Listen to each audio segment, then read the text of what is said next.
Coming to you live, it's the Breakfast of Champions podcast. Good morning, Podcast. Rise like a champion. This is PM and Robert Champion. Welcome back to the Breakfast of Champion podcast show.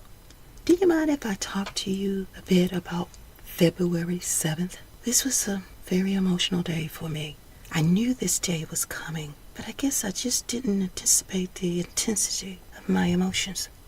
We were scheduled to attend a hearing at the Florida Supreme Court in Tallahassee, Florida. Yeah, Tallahassee, Florida, the last place I wanted to be. But I had to go. I was determined to go. It had been 6 years since we last headed that way. You see, one of the defendants sentenced in the death of Robert was trying to have his sentence overturned and to get out or to have another trial.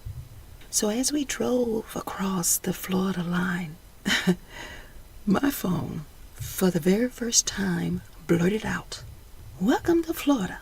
And with that message, I began to go back and to think, to reminisce. I thought about the many times we drove down to see Robert perform in the Florida A&M University band on their football field and in the stand. I thought about how we would always take him out to eat after the game, and my goodness, how much he ate. Then, sadly, all my good memories of Robert turned to his death. I thought about Robert and what they did to him.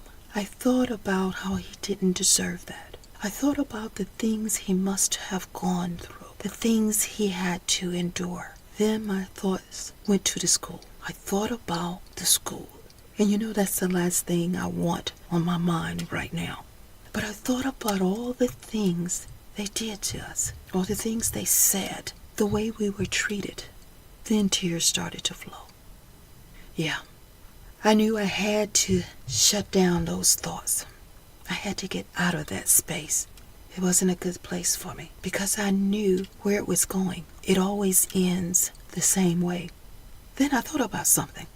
I thought about this young man who went to the appeal court, and now he was going to the Supreme Court in Florida, all because he wanted his sentence overturned. He wanted to get out. Basically, that's it. And then I thought about Robert, my family. You see, this young man has a privilege that we don't have. His privilege is, yes, he get an opportunity to appeal.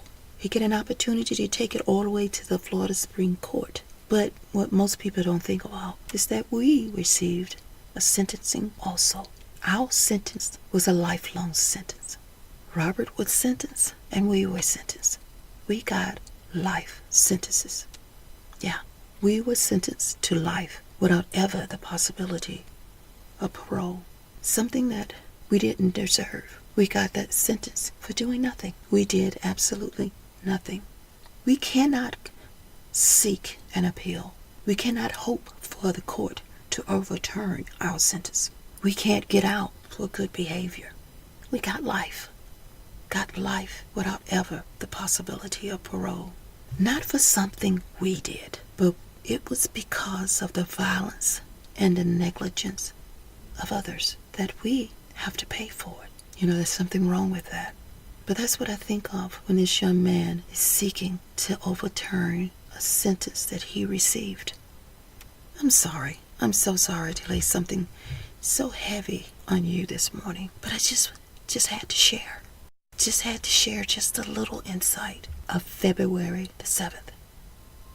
Thank you for listening. Now, until next time, keep in mind, when all is said and done, and we've completed this journey called life, what will matter most is not what you have achieved, but rather who you have become. Thanks for stopping by, and thanks again for listening. Remember, start your day in the most encouraging way with the Breakfast of Champion. And don't forget to stop by our website, beingachampion.org. Talk to you next time. Thank you for listening to the Be a Champion Foundation podcast.